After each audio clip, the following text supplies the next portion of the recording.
Hey friends, Ariana here, founder of the 5D Business Collective, and I am back with another installment of 3D Business Bites. What is 3D Business Bites? These are short and quick little tidbits to help you gain some more practical information about how to build your intuitive business. We talk a lot about spirituality, energy, how to use astrology in your business, and all these different things. But sometimes we do just need to learn the bits and bytes of starting and building your business. So today what we are talking about is how to work on your business while you're still working at a full-time job. We had a great question. Shout out to Anvita for asking this question. And it's something that I really love to talk about because I didn't jump into entrepreneurship right away. I built my business while I was still working at my full-time job. So I'll share a little bit about what that process looked like for me, and then some things that you can consider when you are going about your own journey in building your business. So I started my personal training business back at the tail end of 2012, I believe it was. It's been a little bit over 8 years, so whatever year that was. And I was working at a hotel full time at that point. So I was working night shifts at the front desk, or not night shifts, but 3 to 11:30 p.m. And so for the first 2 years, I still had that job. And it looked like a lot of early morning training sessions with my clients. So I was often with clients from say like 6 a.m. until 10 or 11 a.m. I'd go home, work on my business a bit, do my workouts because I was training for triathlons at the time. And then I'd go to work from 3 to 11:30 and I would work on my business at work, basically like any free minute I had, which was a lot of them in the evening shifts. And how I navigated this was, as I said, I was working full time, and I was really fortunate in that my manager, my company, they were really supportive of me like building my business and eventually leaving. Like they knew that was my goal. So they allowed me to go down to 4 days a week as my business started getting busier, 3 days a week. And then after it was about 2 years after I started my business, I was able to leave, say adios. I'm never coming back here because I hated my job, and do what I love to do. And I've been fully self-employed now for over 5 years, which is wild to think that it's been that long already. So for me, it wasn't this like, okay, I'm just going to quit my job and go for it. I never wanted my business I never wanted to put the pressure on it for it to need to work. I didn't, and quote unquote work, I mean, essentially like bring in money. I didn't want to put that pressure on myself and my business and my clients. People can smell when you're desperate, when you like need that client, you need the money. We come at things with a different energy, and I didn't want to show up like that in my business. So I wanted to make sure that my bases were still covered, which my job covered that. I wanted to have money saved up so that I had a couple months of like a safety net in case shit hit the fan in my business after I quit my job and I like wasn't making income. I wanted to make sure that I had some savings set aside for that. So that's how I did it. Now, I have worked with a lot of clients. Many of my clients actually come to me and they have quit their job or they lost their job. 2020 was a big year of folks losing their jobs and then deciding that this was the time to start their business. So I've worked with a lot of folks who have started to build their business from the ground up with no job, with no safety net. And I'm not going to lie. Personally, I prefer to do it when you've still got that job on the side. And we live in an amazing age these days where like a job on the side doesn't always have to be like your 9 to 5 or a full-time job. Maybe you lost your job and you want to start your business. There's a lot of really great contract opportunities, being a virtual assistant, doing social media for people. Like there's so many ways to make money online and get that consistent income, so that you can have a little bit of that freedom and just softer energy to work at your business. So I had people tell me that I wasn't committed to my business because I didn't want to quit my job, and I call bullshit. Like, if anything, keeping my job allowed me to show up more fully in my business, and it forced me to really be efficient with the time that I had. I knew that if I only have like an hour or two a day to work on my business, what's the most important thing for me to do? I wasn't screwing around on Canva. I wasn't doing dumb shit that's like not actually going to move the needle forward. I was focusing on the most important things. My like Canva time wasting and stuff came when I was working at the hotel later in the evening and I was just trying to kill some time. So this kind of leads me into my first point, and like, how do we balance the two?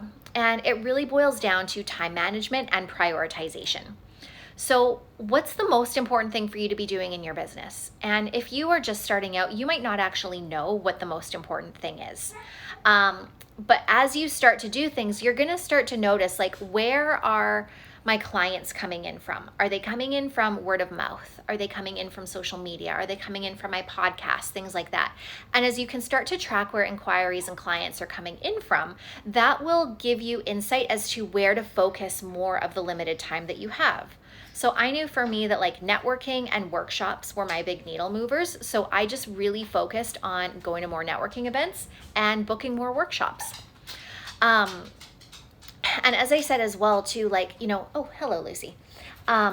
Use the time that you have efficiently. It is really easy to waste a ton of time doing busy work in our business. You can write your About Me page over and over and over again. You can make beautiful graphics for social media. You can work on your branding. You can do all of these things. At the end of the day, hard truth, none of these actually are essential for moving your business forward. Hi, Haley. You could put together a to-do list that would last you a year, and you could still not generate any clients or make any impact because you're stuck doing the busy work. So I want you to really like get honest with yourself and asking, like, am I using some of these things as an excuse to kind of like hide from doing the bigger, scarier things, to avoid putting myself out there more, to reaching out to people, to having connections face to face? I know we're in kind of this weird time right now, but it's still possible to have those genuine connections with people, right, Lucy? So when you are operating on a limited time frame, ask yourself, like, what's the most important thing for me to be doing right now? What am I avoiding? And that's probably the thing that you need to be doing. And I've kind of touched a little bit on the benefits of building your business on the side when you're still working at a job. Main things are like you have the safety and security coming from your job so that you're not like desperate and like just super creepy with potential clients where you scare them away. You can come at it a little bit more grounded. You can come at it from a space where there isn't an expectation or a need for somebody to turn into a client. We can have a little bit more trust and a little bit more ease. The benefit too is also the time crunch. And this may not seem like a time crunch, or the time crunch may not seem like a benefit, but once I quit my job, so by the time I was like in the last month or so of working at my job, I was working 17 hours a day between personal training clients, building my business, and working at the hotel.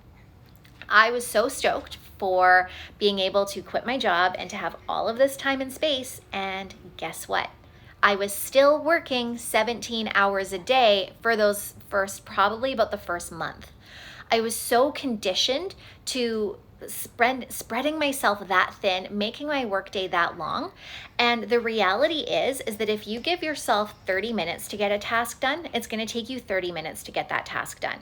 If you give yourself 2 hours to get that task done, it's going to take you 2 hours. So operating on more of a time crunch, which you are forced to do when you are still working your job, actually works in your favor because it really asks you to be more efficient. I'm noticing this now, like being a new mom, my free time to work on my business is very limited, and I'm really seeing how inefficient I have been lately because I'm just like wasting a lot of time. So it's showing me where those gaps are and where I need to like tighten things up again, almost like when I was at my job. And Vita also asked, like, what are some of the pitfalls of building your business on the side? And the time crunch is kind of a benefit, it also really forces us to be good with our time management skills and our prioritization. And this is not always something that comes naturally to folks. When we're used to working at jobs where we're maybe kind of on someone else's schedule, where we're told what to do, things like that, we haven't had a lot of opportunity to practice essentially taking ownership of our responsibilities and the time that we have to get them done. So it really forces you to hone in on those skills. I don't see this as a pitfall. I see this as a really big benefit because it's a very valuable skill to have as an entrepreneur. But that's not to say that it's easy. It can definitely come with its challenges. There's a lot of moments of like feeling frustrated and maybe feeling like you don't have the time to do the things that you want to do. And those are all very valid feelings. And it's also important to ask, okay, so if I'm feeling this way, like what needs to change? Are there things that I need to take off my plate, like the stuff that's actually not that important? Are there areas in which I'm wasting time? So those are really important things to consider. Any other pitfalls really, I think, are more individual. So, you know your energy. Like some folks can switch from thing to thing really easily. I do not operate very well in that way anymore, but back in the day, I could really easily go from like checking in a guest at the front desk to like writing an Instagram post. It was really easy for me to switch between those two thought processes. But some folks might find that after a day of working at their 9 to 5, that they have a hard time switching into like creative mode when it's time to start working on their business. If you're in a job that you really don't like, maybe there's some like toxic relationships there. Maybe there's a lack of boundaries at work, different things like that are really energy draining. You may find it more difficult to use the time that you do have to work on your business. So my suggestions with that would be like, what do I need to do to make my life more conducive to me being in a creative space? Does that look like adding in some extra self-care practices, time in nature, moving the body, getting enough sleep, these different things that we don't really equate with business tasks, but they actually are. And then also looking at like what needs to change within my work environment. So for me, the thing that drains me is feeling like an employee. I've never been a good employee. I worked at my family restaurant for like 10 years, and I think that set me up to like always be an entrepreneur because I never let anyone tell me what to do. So I knew that like feeling like an employee at my job felt draining. So I was like, okay, how can I make my little computer station here like my enterprise? How can I set things up the way that I want to? How can I communicate with guests in the way that I want to while still hitting the brand standards that I needed to? Essentially, it was like, how can I take ownership of my 8 hours here? And then I spent a lot of time working on my business. Sorry, guys. So that might be something to consider as well. So, as I said, this is very individual to each person and your experience with work, but just think about like what needs to happen for me to be able to utilize the free time that I do have to work on my business. And last but not least, Anvita also asked, are there any legal considerations that we should be aware of when working on our business and still having a job? Again, I said this in our legal 3D Business Bites thing. I am not a lawyer. Do not take legal advice from me. But the only thing I can really think of in this is if you have like signed a contract at work that says that you won't have other like forms of employment, which I don't think is that common these days, especially if you live in Vancouver.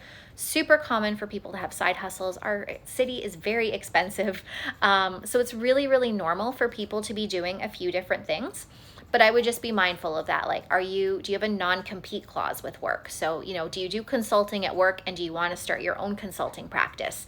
If so, have you signed a non-compete clause that may prohibit you from doing that?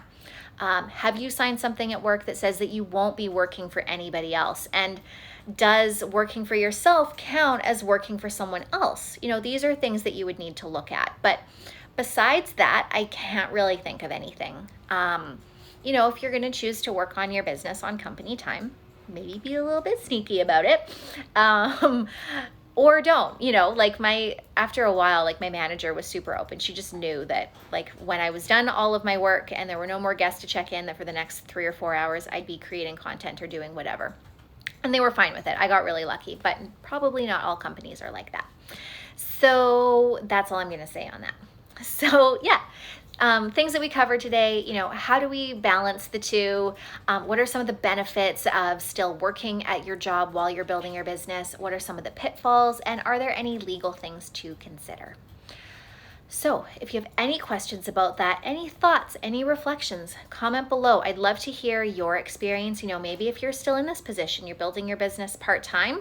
I want to hear about it, but I think most importantly, the other people in our community would really like to know that there are other people doing that and that it's totally an okay thing to do. And yeah, as I've said in all of our videos before, if you have any questions, if there's any topic that you want to see covered in these, please let me know. Send us a DM. I'm more than happy to do a video on it because sometimes I forget about these questions. It's been a long time that I've been doing this entrepreneurship thing. And so the things that I was wondering in the beginning, they were quite a long time ago now. So it helps to have that little refresh.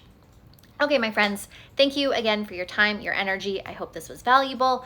I will see you next week on our next 3D Business Bites. And I'm glad you loved it, Court.